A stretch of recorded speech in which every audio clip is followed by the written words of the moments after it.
Hi friends, welcome back to my channel. இந்த வீடியோவில் நம்ம சிக்கன் வச்சு ஒரு ஸ்நாக்ஸ் ரெசிபி தான் பார்க்க போகிறோம். வாங்க வீடியோக்குள்ளே போகலாம்.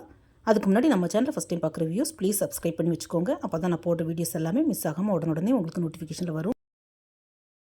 நான் இந்த சிக்கன் ஸ்நாக்ஸ் பண்ணுறதுக்கு ஒரு கைப்பிடி அளவுக்கு, அதாவது ஒரு 6 to 7 பீஸ் போன்லெஸ் சிக்கன் எடுத்துருக்கிறேன். இதை நல்லா வாஷ் பண்ணி எடுத்துக்கலாம். கேஸ் ஸ்டவ்வில் ஒரு கடாய் வச்சு அதில் வாஷ் பண்ண சிக்கனை சேர்த்துக்கலாம். கூடவே கொஞ்சமாக தண்ணி ஊற்றி ஒரு பிஞ்சு உப்பும் ஒரு பிஞ்சு மஞ்சள் பொடியும் சேர்த்து இதை வேக விட்டுக்கலாம். இந்த சிக்கன் நல்லா சாஃப்டாக வேகணும். ஸோ வேகிற நேரத்தில் நம்ம இதுக்கு ஒரு மாவு பிசைஞ்சு எடுத்துக்கலாம். இப்போ ஒரு மிக்சிங் பவுலில் கொஞ்சமாக மைதா மாவு சேர்த்துக்கலாம்.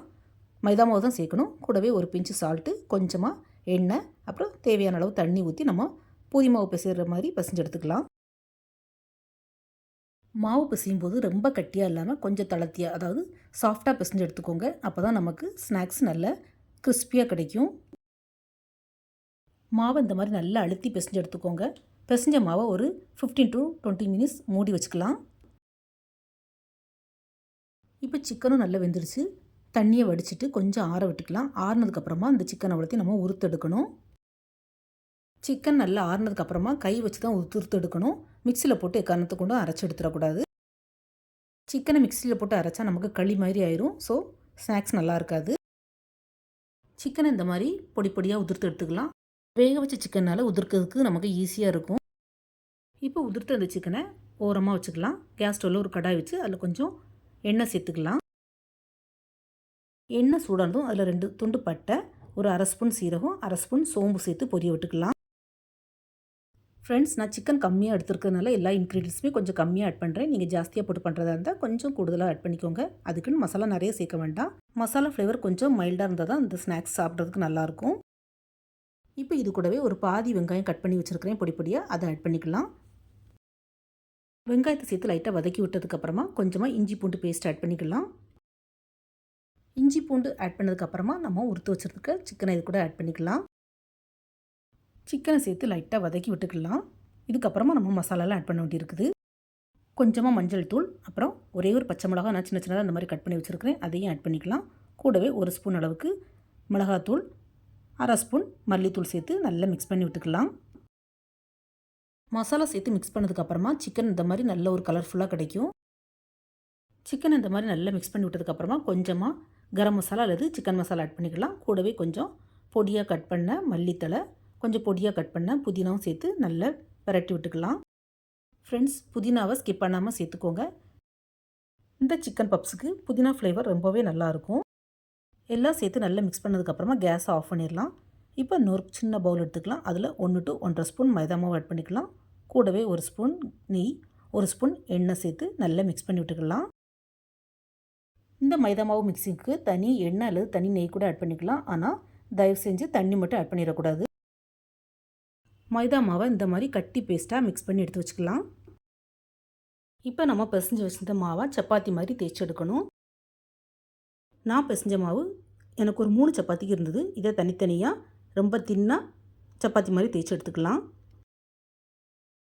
சப்பாத்தி எந்த அளவுக்கு தின்னாக தேய்க்க முடியுமோ அந்த அளவுக்கு தின்னாக தேய்ச்சி எடுத்துக்கோங்க. ஏன்னா நம்ம இதுக்குள்ளால் சிக்கனை வச்சு ஸ்டஃபிங் பண்ண வேண்டியிருக்குது. அதனால தான் வெளியில் உள்ள லேயர் நல்ல தின்னாக இருந்தால் தான் உள்ளால் உள்ள ஸ்டஃபிங் நல்லா வேகும். அதே நேரம் நமக்கு பப்ஸும் நல்லா கிறிஸ்பியாக கிடைக்கும். ஸோ அதை மட்டும் கொஞ்சம் கேர்ஃபுல்லாக பார்த்துக்கோங்க ஃப்ரெண்ட்ஸ். ஒரு சப்பாத்தி இந்த மாதிரி தின்னாக தேய்ச்சி எடுத்ததுக்கப்புறமா அதுக்கு மேலே நம்ம ரெடி பண்ணி வச்சுருந்த மைதா மாவு பேஸ்ட்டை போட்டு நல்லா அப்ளை பண்ணி விட்டுக்கணும். சப்பாத்தியோட எல்லா கார்னர்லையும் இந்த மாதிரி ஈவனாக ப்ரஷ் பண்ணி விட்டுக்கிடணும். அதுக்கு மேலே அடுத்த சப்பாத்தியை வச்சுட்டு சேம் ப்ராசஸை திரும்ப பண்ணணும். அதாவது திரும்பியும் மைதா மாவு பேஸ்ட்டை இதில் அப்ளை பண்ணி விட்டுக்கணும். 3 சப்பாத்தி இந்த மாதிரி ஒன்றுக்கு மேலே ஒன்று வச்சு ரெடி பண்ணி எடுத்துக்கலாம். இப்போ நம்ம ஒரு பீஸா கட்டர் அல்லது கத்தி வச்சு கார்னர் போர்ஷன்லாம் கட் பண்ணி எடுக்கணும். அதாவது நமக்கு ஸ்கொயர் ஷேப் வேணும். பப்ஸ் எந்த ஷேப்பில் இருக்குமோ அந்த மாதிரி நம்ம கட் பண்ணி எடுத்துக்கணும். இப்போ நமக்கு பெருசாக ஒரு ஸ்கொயர் ஷேப் கிடைக்கும். ஸோ இப்படியே பப்ஸ் பண்ண முடியாது. அதனால ஸ்ட்ரைட்டாகவும் திரும்ப கிராஸ்லேயும் கட் பண்ணி எடுத்துக்கலாம். ஸோ கட் பண்ணதுக்கப்புறமா இந்த மாதிரி 4 சின்ன ஸ்கொயர் பீசஸ் கிடைக்கும். இதுக்குள்ளால நம்ம ரெடி பண்ணி வச்சுருக்கிற சிக்கனை வச்சு ஸ்டஃபிங் பண்ணணும். சிக்கன் ஸ்டஃபிங் கொஞ்சமாக வச்சா போதும். ஜாஸ்தி ஆகிட்டுனா நம்ம ஆயிலில் ஃப்ரை பண்ணும்போது அவ்வளோ வெளியில் வந்துடும். ஸ்டஃபிங்கை வச்சதுக்கப்புறமா 4 கார்னரையும் இப்படி லைட்டாக எடுத்து விட்டுக்கலாம். அப்புறம் ஒவ்வொரு லேயரையாக வச்சு இந்த மாதிரி ஃபோல்ட் பண்ணி எடுக்கணும். நம்ம 3 சப்பாத்தி வச்சு இந்த லேயர் பண்ணியிருக்கோம். ஸோ ஃபஸ்ட்டு ஒரு சப்பாத்தி லேயரை வச்சு இந்த மாதிரி ஃபோல்ட் பண்ணி விட்டுக்கலாம். அதுக்கப்புறமா மற்ற 2 லேயரையும் வச்சு திரும்ப ஃபோல்ட் பண்ணிக்கலாம். லேயர் வச்சு இந்த மாதிரி க்ளோஸ் பண்ணும்போது ஸ்டஃபிங் வெளியில் வராத அளவுக்கு கார்னர்லாம் லைட்டாக க்ளோஸ் பண்ணி விட்டுக்கலாம். இதே மாதிரி மற்ற பீசஸையும் ரெடி பண்ணி எடுத்துக்கலாம். ஃப்ரெண்ட்ஸ், இந்த பப்ஸ் பார்க்குறதுக்கு தான் கஷ்டம் மாதிரி தெரியும். பட் மற்ற பப்ஸ் பண்ணுறதை விட இது பண்ணுறது ரொம்பவே ஈஸி. எனக்கு ஃபஸ்ட்டு 4 பீசஸ் தான் வந்தது. நான் கட் பண்ண மாவையும் வேஸ்ட் பண்ணாமல் அதுலேயும் கூட ஒரு பீஸாக போட்டு பண்ணி எடுத்துக்கிட்டேன். ஸோ டோட்டலாக 5 பீசஸ் கிடச்சிது. இந்த பீசஸை அப்படியே அவனில் வச்சு கூட ஃப்ரை பண்ணி எடுக்கலாம். பட் நான் இன்றைக்கி ஆயிலில் தான் டீப் ஃப்ரை பண்ணி எடுக்க போகிறேன். இப்போ கேஸ் ஸ்டவ்வில் ஒரு கடாயில் கொஞ்சமாக எண்ணெய் சூடாக்க வச்சுக்கலாம். எண்ணெய் சூடானதும் ஒவ்வொரு பப்ஸாக போட்டு ஃப்ரை பண்ணி எடுத்துக்கலாம். ஒரு சைடு பப்ஸ் வெந்ததும் இன்னொரு சைடில் திருப்பி விட்டுக்கலாம். 2 சைடு இந்த மாதிரி வெந்து கோல்டன் ப்ரௌன் வந்ததுக்கப்புறமா எண்ணெயிலேருந்து எடுத்துடலாம். பாருங்கள் ஃப்ரெண்ட்ஸ், ஒரு சொட்டு கூட நம்ம சோடாப்பு எதுவுமே சேர்க்கல. அப்படி இருந்தும் பப்ஸ் நல்லா கிறிஸ்பியாக ஃப்ளஃபியாக கிடச்சிருக்குது. மைதா மாவில் பண்ணியிருக்கிறதுனால ரொம்பவே டேஸ்ட்டாக இருக்கும்.